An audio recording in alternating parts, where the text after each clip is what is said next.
G'day and welcome to this week's Start Smart Real Estate Reimagined for real estate agents, empowering agents to craft, I guess, a life that they love.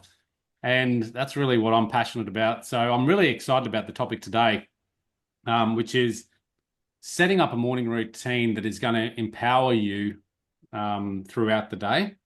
And in this industry, in real estate, in any industry, I believe it's really important in any field of life you choose.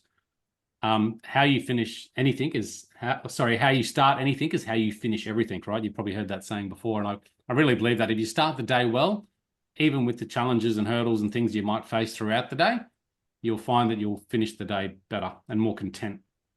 And I'm a big believer that we all do what we do day in, day out because we're actually striving towards a deeper level of happiness or contentment with life. And I'm not talking about, this surface level superficial happiness, which we can all get by our phones these days or drinking alcohol, whatever it might be. I'm talking about this deep contentment, regardless of your particular circumstances in life at any one time. You just have a deep fulfillment for loving the day, getting up, really enjoying it, regardless what comes from it. So for me, my personal story, just to give you a bit of background as to why this morning routine is important for me, because like many, I followed the societal model of life and how we should live. And that was along the lines of do, have, be. And you've probably heard that sort of model thrown around a few times before. But this is to say that, you do X, Y, and Z, and then you'll have A, B, and C, and you'll be happy or successful or whatever it might be. There's an outcome at the end of the tunnel. And for me, I went through university, I got a job, I got a high paying job. Then I bought the house, got a wife, had the kids, did all that stuff, but I still got to a point where I felt quite unhappy or unsatisfied about everything I was doing. I actually went from executive retail, and then I found this business model called real estate. At the time, I said to my father, I said, I'm going to get into real estate. And he said, oh, one of those wankers.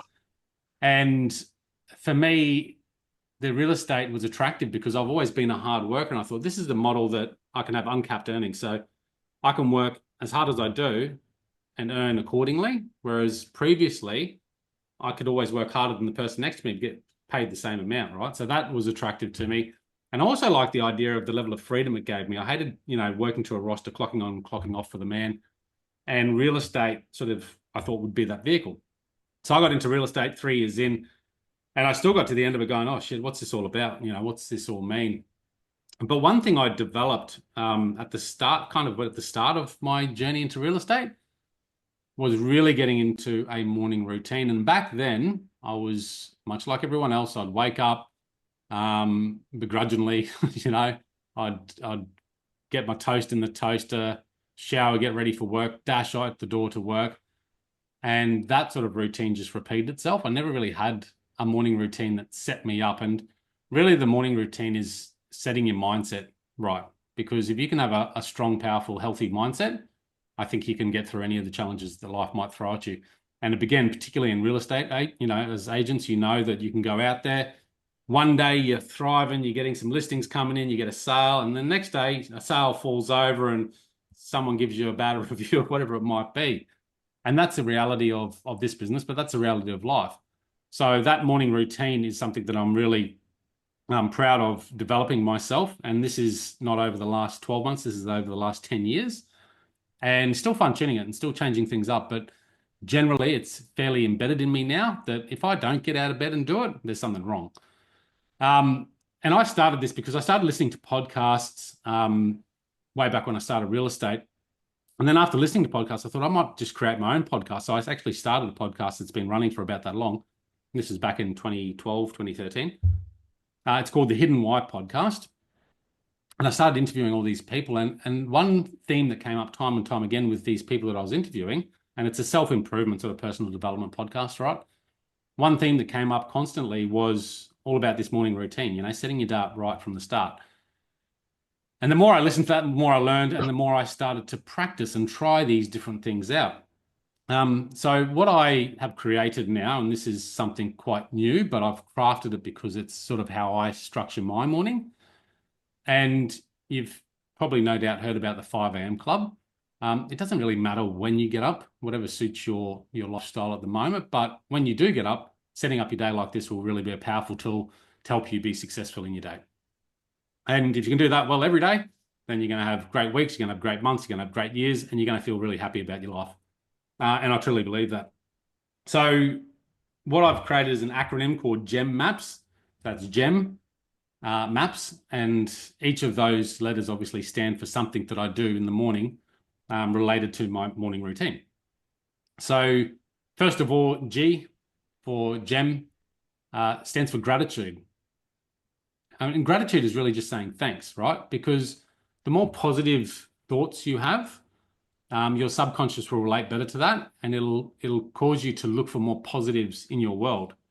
Whereas if you're waking up and just jumping out of bed and, going, oh, I've got to go to work, maybe you don't really like the thought of going to work, or maybe there's some challenges you're having in life. If you're waking up with these negative thoughts, that's going to tell your subconscious to look for negative things.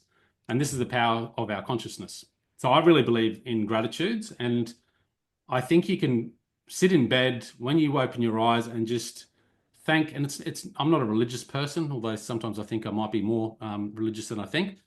But just saying thanks for what you've got and really showing appreciation. And it can be the smallest things, like thank you for my, comfortable bed and the roof over my head. How grateful am I for that? Thank you for this day and the abundance of opportunities that it'll bring me. Every day that you can put 2 feet on the ground is a good day. And if you can wake up just with that initial gratitude, and you can say, I sort of stick to 3 things, right? 3 things that I'm grateful for. And it takes as a matter of, 1 or 2 minutes before you even get out of bed. So that's the first one. Next thing is E for exercise. This is without a doubt going to change your mood at any given time. If you change your physiology, it obviously increases blood flow, and that helps all your organs, your brain, everything function a lot better. But it'll change your mood. Once you start moving, you will change your mood. So I can tell you now, if you're having a bad moment in the day, let's say it's around lunchtime, if you want to do yourself a favor, go out there and go for a walk, a jog, a swim, whatever it might be, and do some exercise, and you'll come back feeling refreshed and better about the situation. If you sit there with that situation, it'll just get worse, and you probably won't find you'll find the answers or solutions to that problem easier. So setting up your day like this is really important. So for me, it's gratitudes, and then I go into exercise. So that might be going for a walk, might be going for a swim, might be doing some yoga, whatever you choose. Do 10 minutes, 20 minutes, half an hour, whatever works into your schedule. Just move that body a little bit, and you'll find your day will play out a lot more better. So that's exercise. The next one is meditation, and this one is one that I worked really hard at, and it's probably one of the hardest practices to develop, I've found, because it seems like it's fruitless when you're doing it. Exercise, you're going, okay, well, that made me feel good. You're feeling energized, you're feeling motivated. Whereas meditation, sometimes you don't know what's happening. Like you sit there and you try and be in silence, and your mind's racing, thinking about everything that's happening in life.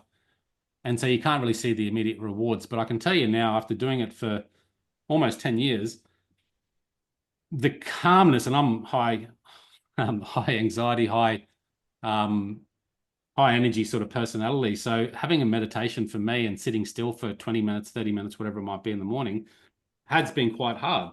But I've actually found it has calmed me down throughout the rest of the day. And I'm a bit more easy about any obstacles that come up, and I don't feel quite as threatened, if that makes sense.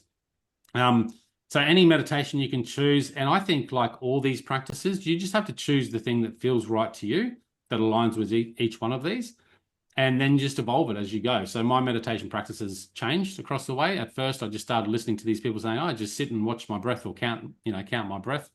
And that's what I'd do, sit cross-legged in my office on the carpet and just count my breath. And then I delved into some apps and different things. And now I do like a deep breathing meditation for about 20 or 30 minutes.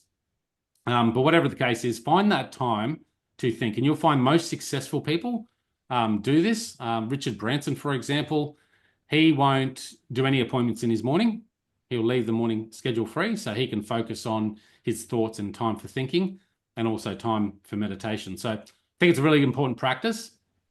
And the one thing I noticed shift was how I reacted to things. And this is probably the most important thing for me about meditation, is that I find myself less likely to react to a situation. and more likely to pause and think and then respond. And you can see it time and time again in this society that people are out there and they're just in constant reaction mode because there's overwhelm, there's stress, there's level of expectation on everyone's life, and something happens to them that, somehow blocks them from doing what they want to do, and they'll react poorly, not only affecting themselves, but the other people that are around them. So having this meditation practice, I really found hone that in. So I'm less reactive and I'm more proactive, and I respond better to those sort of situations that come up. So that's the gem part of GEMMAPs. And then we move into the MAPS part, which is the next M, is for motivation. Something that I really love, obviously. My podcast is all about that. I get fired up about this sort of stuff. And again, it's really just about putting that positive content in. I used to wake up in the morning and turn on, I think it was Sunrise, the cash cow. This is going back 10 years ago. It's probably still much the same sort of format, I imagine. Yeah, the cash cow's back. Cash cow's back. So turning on the news every morning, that's what I used to wake up to. And news is designed to be negative because they know that's what hooks people in. And when I started my podcast, I started to learn that people don't actually watch news and generally don't watch TV much at all. Most of the people that I was interviewing. So I thought, okay, there's something in that. So I switched that off. I started listening to other podcasts, motivational podcasts related to my industry, whatever it was that just inspired me, lifted me up, gave me some knowledge, gave me some growth. And that really fueled my day. And I can tell you today, pretty much every morning I'll come out, even if my kids are here, I'll put on the podcast and they'll just have to sit through it. And it can be the same stuff I've heard plenty of times before, but that's okay because repetition is important. It helps get into my subconscious and it really drives my performance. So if you can start your day off with a 5-minute quote of the day or a 20-minute podcast about how to handle challenges, whatever it might be, I think you'll find the benefits will compound over time and you'll start thriving every day. So I really believe that's a good way to start the day as well with that motivation. The A in MAPS is for affirmations. And I just use this word for a number of reasons to sort of fit into the acronym and made it sound pretty.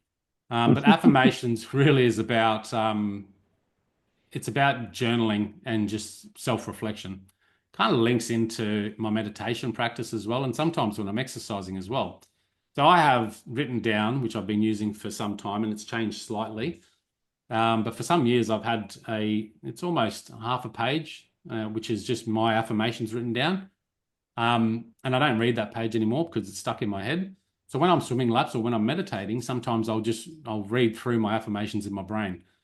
The affirmations part in GEMMAPs is more about not only going over your affirmations, and this is about who you're striving to be, what sort of person you want to be, what are your characteristics that you desire to live into, what are your goals, all those sort of things I think you can put into your affirmations. And if you read them repeatedly, your brain starts to believe that they're true, and then they will unfold into your life. And this is not the power of the universe. You still have to do work and act on it. But certainly you'll find that opportunities will come up more when you're doing these affirmations daily. So I actually sit down there and I've created a PDF now, which is like a journal. So it's just to help guide me as to what to sort of think about and write about. But generally it looks at, again, a few things I'm grateful for. I then have a page where I just write down how I feel, how I felt the day went yesterday, how my goals are going, whatever it might be that I'm thinking at the time. I just sort of put it down on paper because sometimes it's best when we take the thoughts out of our head and put it on paper, it sort of releases that energy and it allows us to focus again on the things that we want. Sometimes it's a case that we put it down on paper and we actually start to visualize, oh, hang on, these are the things that I'm after. Why am I doing X, Y, and Z? I should be doing this instead. So it can change your focus and change your perception on your life and where you're trying to go in life too. So I think journaling is a really powerful tool. And again, you've probably heard it time and time again. Most of the successful people seem to have some sort of journaling affirmation practice. So really powerful. The next one, P, is really just about planning your day, right? So sitting down there for 5 or 10 minutes, looking at your calendar, looking at what the day, looks like. Again, looking at your affirmation and your goals. Okay, what am I trying to achieve? Are there things in my schedule today that aren't really aligned with that? Can I remove them? Do I need to put something in there?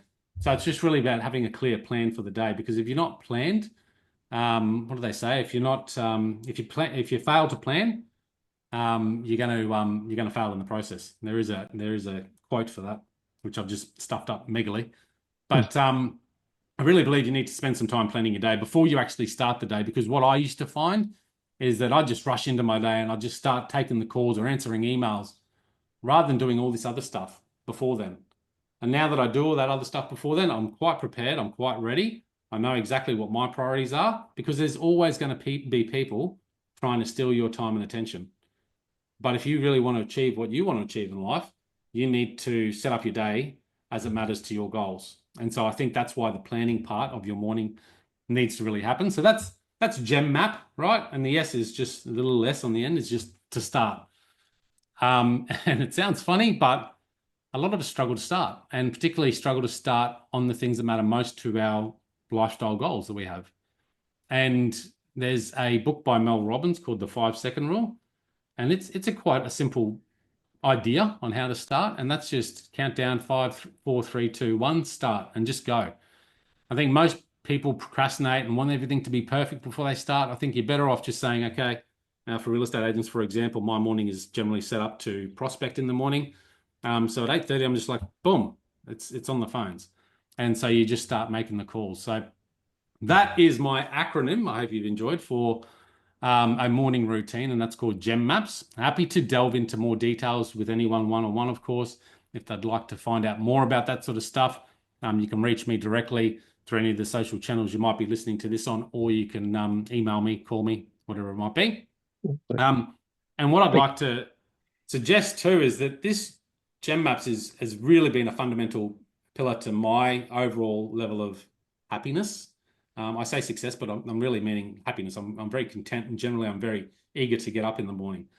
And I think that's really charged my days, even though if I've got days of stuff that I really don't want to do, I still feel very positive about going into the day. And generally, at the end of the day, I feel very pleased about the final outcome. Not always, but mostly. I think you can wrap in this GEMMAPs into your evening routine as well, which is something that I haven't always been good at and still not great at, but really unwinding at the end of the day, having a nightly routine, I think is really good for your overall energy levels as well. Because whilst you want to have a good morning routine to pump you up and energize you for the day, you want to have a nice nightly routine to wind you down for the day so you can rest easy at night. And I find a lot of these things can be done in the evening as well to help you settle and sleep well. And I definitely recommend setting a fairly disciplined sleep routine. So for me, it's generally 9 o'clock in the morning till about 5 in the morning, 5:30, something like that. That's when I go to bed. Doesn't mean I go to sleep straight away, but that's when I'll shut down, and that's when I'll wake up. And before that, there's a few things that I think you need to do as well. And that might be just to show thanks or show gratitudes for the day that you've had. Really good thing that you can do, again, lying in bed before you go to sleep. You can reflect back on the day. How was the day? What were the challenges? You can do this in a journaling activity or just thinking about it. And then also planning. What's my next day look like? What have I got on? Because I always found that I'd be one of those guys that if I didn't look at my calendar tomorrow, I'd wake up in the middle of the night thinking about, oh, geez, what have I got on? Oh, I've got that. Oh, I've got that. But if I do it before I go to bed, at least it's out of my mind and I can rest better. So a lot of these principles, I believe, are definitely transferable to the evenings. I actually like waking up and doing some exercise in the morning. And I also like trying to do some sort of exercise in the afternoon or evening, whether pre-meal or post-meal. So again, all these principles can be taken to the evening. And I think if you can find discipline to put them in there, you will find more energy, you'll find more motivation, you'll find more positivity, you'll find more happiness in your day, and that will snowball into something brilliant. So there it is. Start Smart Real Estate Reimagined for the week. I'm going to stop the recording here. The replay will be available on YouTube for anyone listening to this that's not online today. And we're going to open it up for some Q&A.